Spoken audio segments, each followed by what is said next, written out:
this was a very serious investigation, constant surveillance by the Boston Police and the JTTF, and I'm really doing what Tom was doing, seeing what's happened over the last several months.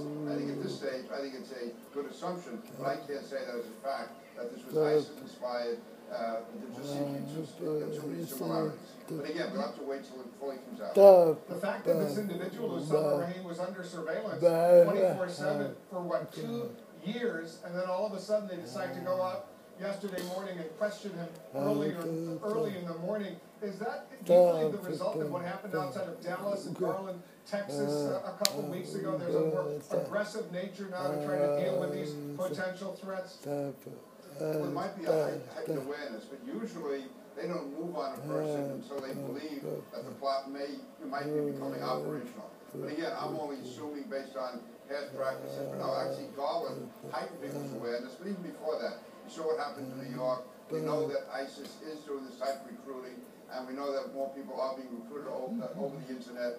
So again, we have to wait for all the details to come out. But I would say, listen, the Boston police, certainly after the Boston Marathon bombing, they've been at a high alert for a long time, but especially for the last 2 years. I don't think it's of Garland to necessarily cause them to focus.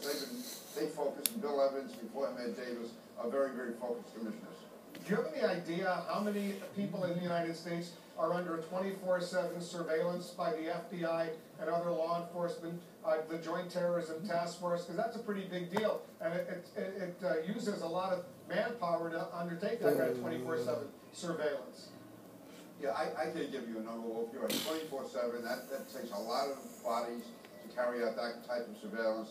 But I do know that throughout the country, there are the FBI and the JTTF, the Joint Terrorism Task Force, and local police are monitoring people who could be radicalized by ISIS, people who may have been radicalized by ISIS, and this is done in a variety of ways. But this is a really extra dimension to the threat that we face from Islamic terrorism. One final question, totally unrelated, although it might be partially related. When are you going to announce whether or not you're running for president of the United States?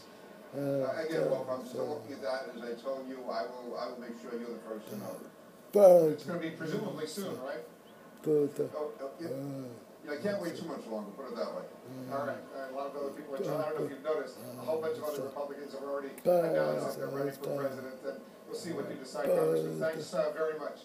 Well, thank you. All right, thank you. Still ahead, we'll have more on the race for the White House. The senior advisor for the Hillary Clinton campaign standing by to join us live. We're going to get his reaction to the rise in Secretary Clinton's negative poll numbers. We're going to talk campaign strategy. What is she planning on doing? All that and much more. That's coming up.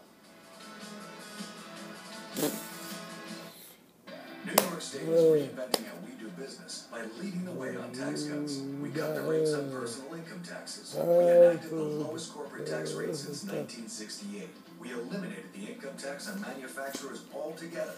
We Startup New York, qualified businesses that start, expand, or relocate to New York State.